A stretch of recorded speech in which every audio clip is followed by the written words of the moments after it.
I see a lot of advice out there saying that you need to do less, right? Or you're doing too much. And that certainly could be the case, but what if instead of doing less and slowing down and clearing your schedule, clearing your mind, clearing your plate of everything in some sort of ideal world, instead of doing all of that, what if you actually need to clear your cache, mentally speaking? Let's talk about it. Let's get into this idea of your cache, your mental cache. So I'm Sensei Victoria Whitfield, founder of strategicmeditation.com, where I help impact-driven entrepreneurs and leaders like you get and stay grounded and clear in mind, body, and business.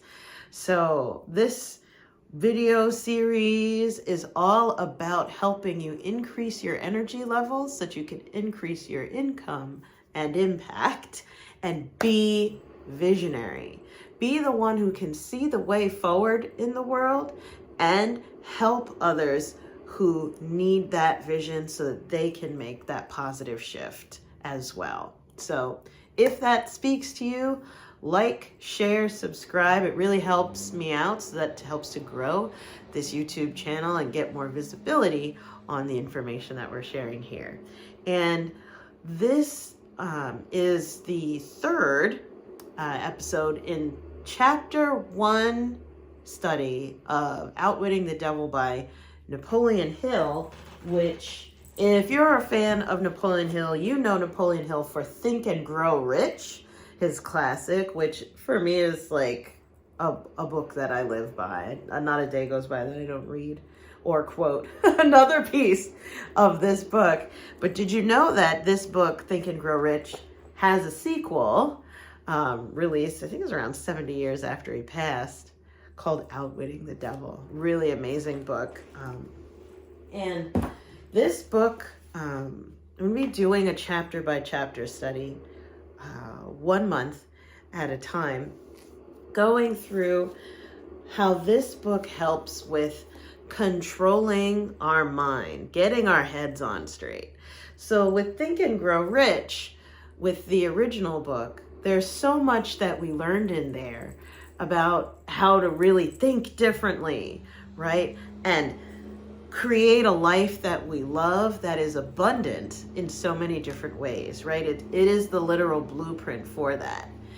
And, however, this sequel is about dealing with resisting the fact that we know what to do, dealing with the resistance to doing the things and the resistance to our greatness, dealing with our inner doubter, our inner dark side, our inner challenger.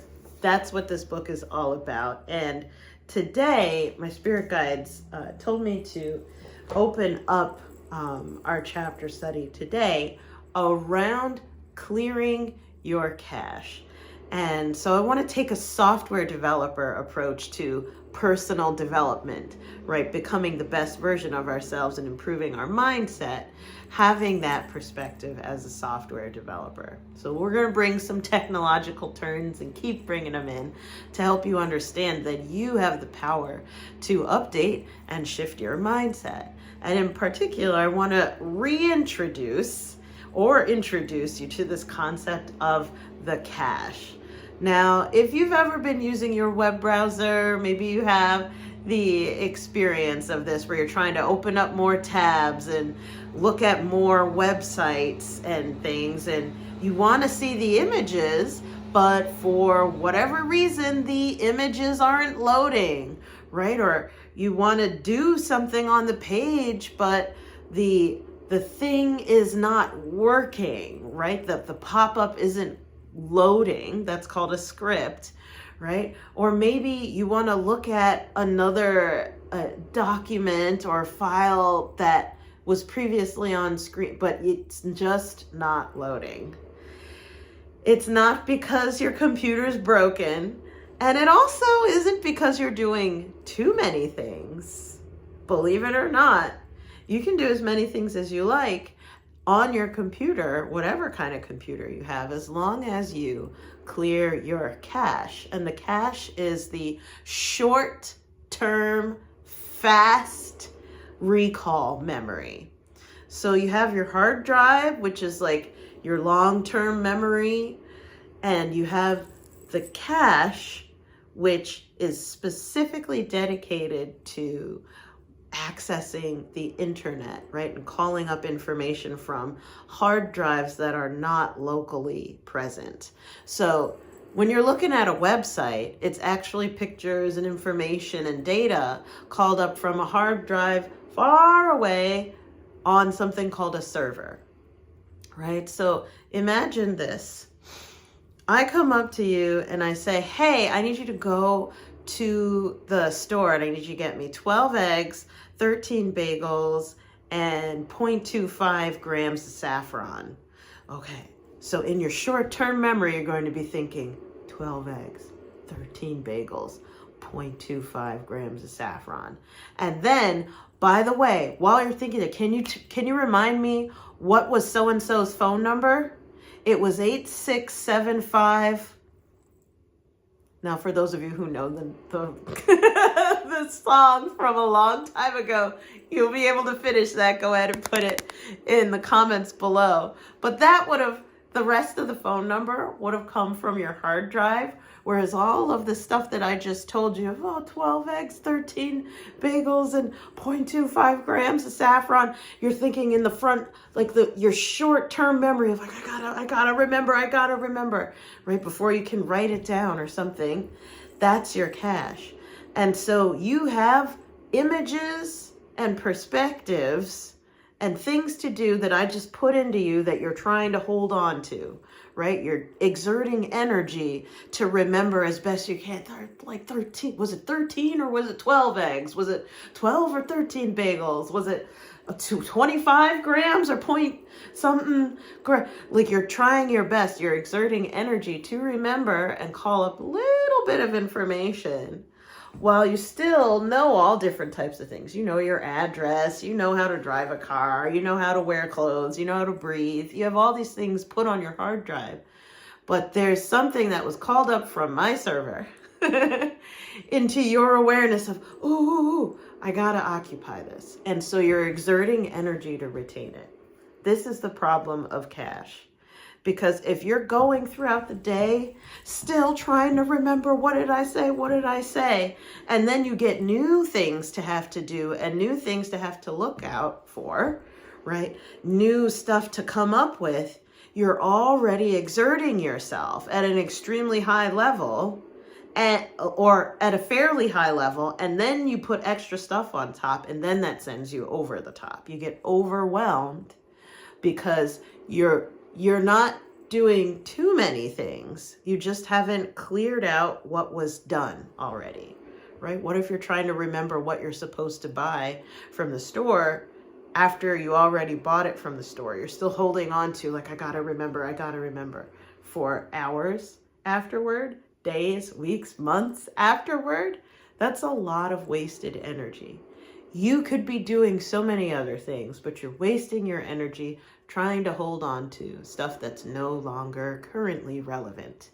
That is the problem of not clearing your cache. So we want to bring this now into regular daily life. When we have conflicts in the here and now and decisions that we got to make in the here and now, it's important to deal with them based off of the current here and now data versus what's happening here and now and all of what happened in the past. I'll give you another example. Let's say you're with someone that you share a space with. Their job is to make sure that the dishes are clean, right? And you come and you see that the dishes aren't clean and you need to cook something and there's not enough space for you to get around that. So you bring it to them. Hey, you forgot to clean the dishes. Here comes the confrontation, right? But they say in response, oh, I didn't have time. Gosh, I didn't have time.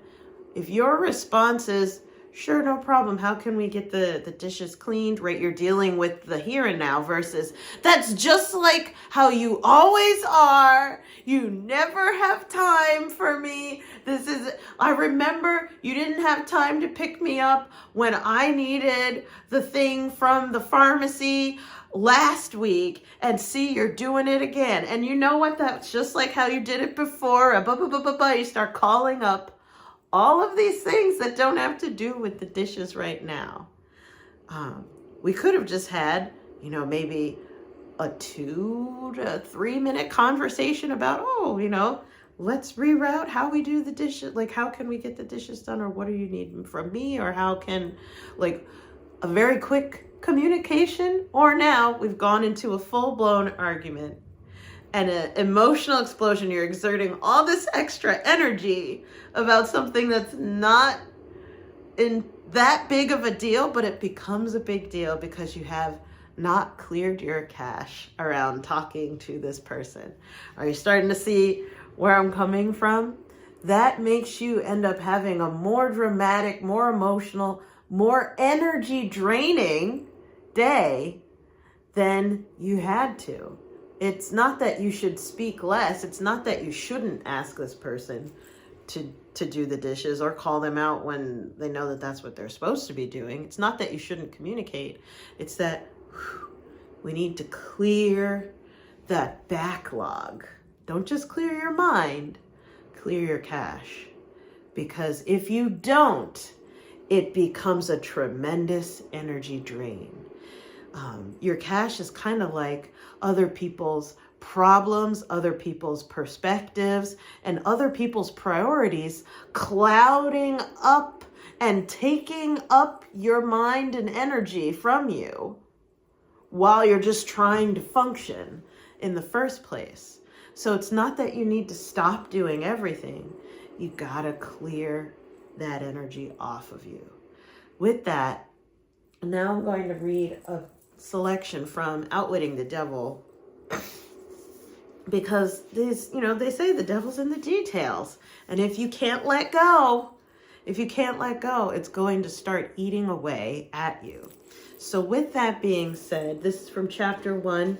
And listen here how Napoleon Hill describes the experience of the aftershock of basically running into some of the worst times of his life. So yeah, the crisis that had been averted by the time that we're about to start this reading, the crisis is over, but it's the aftershock. He didn't clear his cache, and watch what happens to him. I begin. Slowly, step by step, I felt myself slipping into a state of lethargy from which I was afraid I should never be able to emerge. The feeling must have been closely akin to that experienced by one who suddenly steps into quicksand and realizes that every effort to extricate himself carries him just so much deeper. Fear is a self-generating morass, right? So that's like a trap is a morass, but like a swamp, like a trap swamp. If the seed of insanity had been in my makeup, surely it would have germinated during those months of living death. Foolish indecision, irresolute dreams, doubt and fear were my mind's concern day and night. The emergency I faced was disastrous in 2 ways. First, the very nature of it kept me in a constant state of indecision and fear.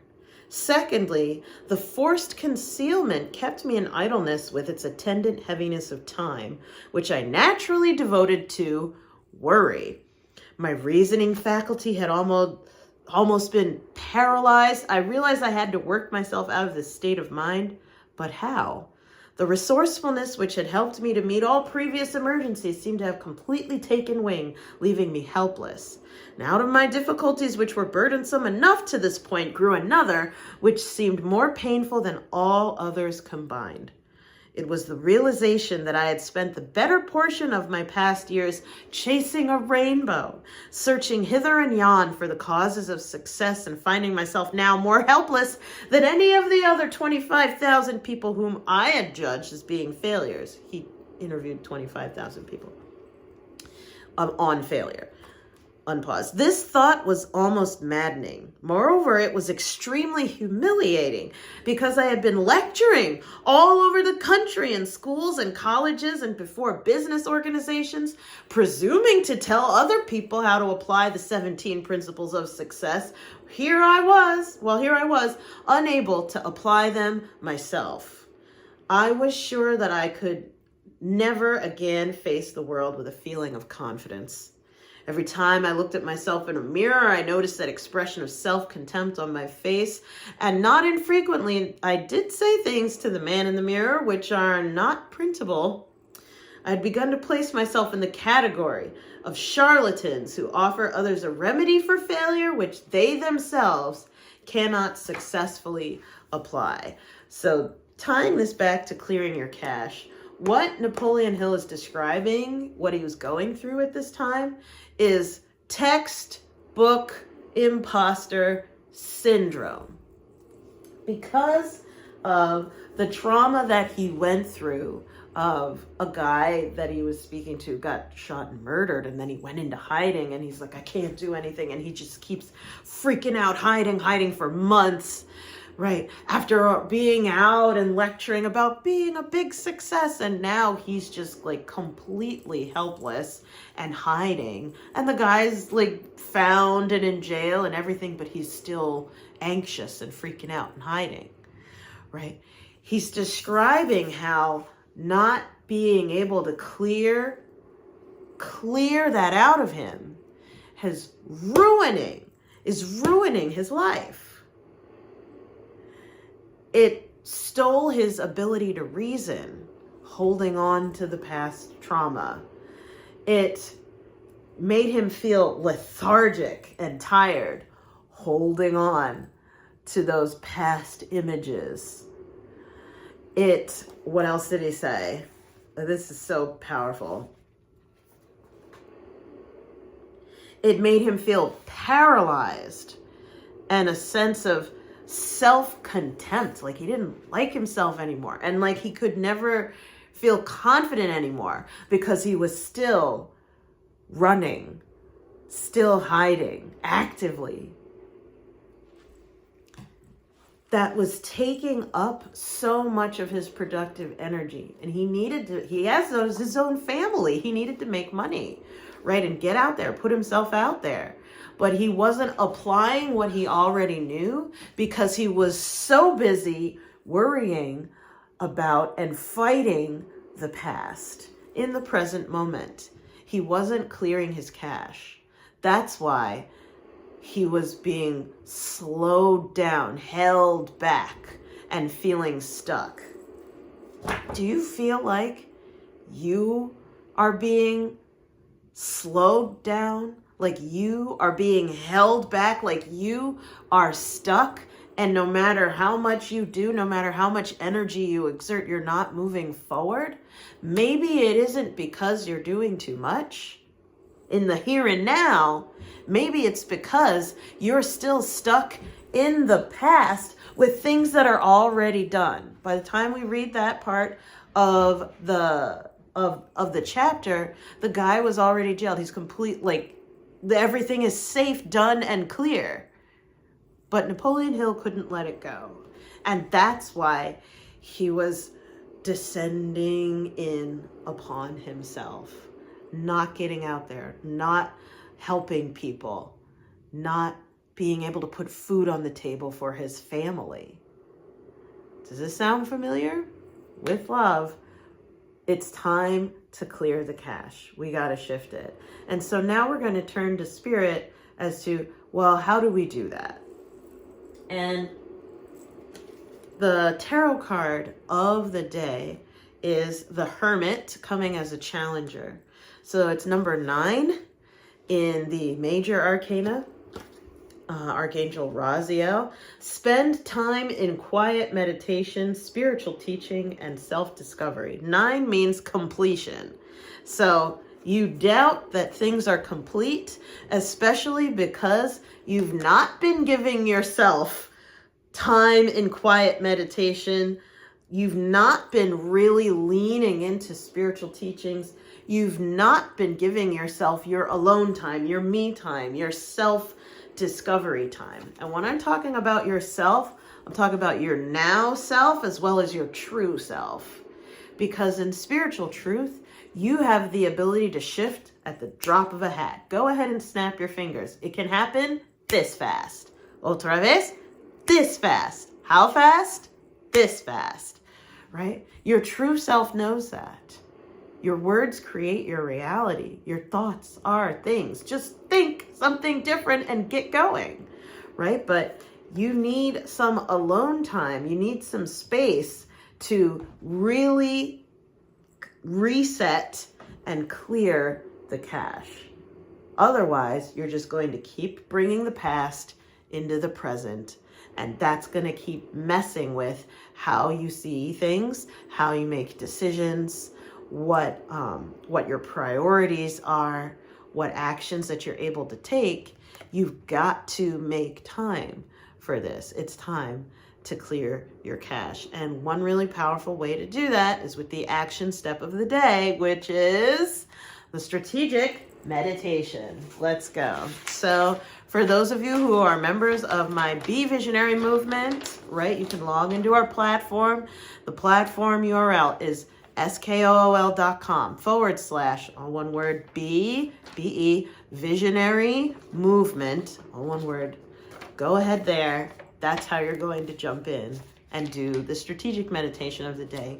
We need to clear the cache. And how you're going to find it is go into the search bar at the top of the screen when you log in, and this is what you're going to search. Crystal Guidance Vision Journey. Crystal Guidance Vision Journey. Now, if you're navigating through the vault of visualizations in our classroom, you're going to go to the Guided Vision Journeys section and select Crystal Guidance Vision Journey. It's 15 minutes. And what we really need, right, is that sacred space that you take for yourself. And you're going to, with that vision journey, allow yourself to finally let it go and be crystal clear. Not only that, because it's a vision journey, you're going to have a discussion with your inner guidance of what is the now best next step uniquely for you. And I want to hear it. Comment below, what did your spirit guide show you? What did you see? What did you notice? What did you receive when you did the strategic meditation of the day? And if you have not yet, make sure that you join us on the school platform in the Be Visionary movement so that you can do the strategic meditation of the day. So I'm sending you so much love. It's time to not just clear your mind, but clear your cache. Let go of the past. Stop fighting dead battles so that you're able to move forward with all of your energy now. You've got work to do, and we're here to support you. Mwah. I'm sending you so much love. We'll see you at the next Sales Chakra Masterclass. If you want to be in on that, head on over to Instagram and DM me at Sensei Whitfield, SENSEI, Whitfield, WHITFIELD. DM me the word chakra, CHAKRA, and I'll make sure that you are in the room on Zoom so that we're able to see you for the next Sales Chakra Masterclass. Unblock your sales flow so that you're able to serve in a big way. Not only playing big, but also serving big. Mwah. Big love. You do not have to lose your glow as you grow in life and business. We'll see you in the next one. Bye for now.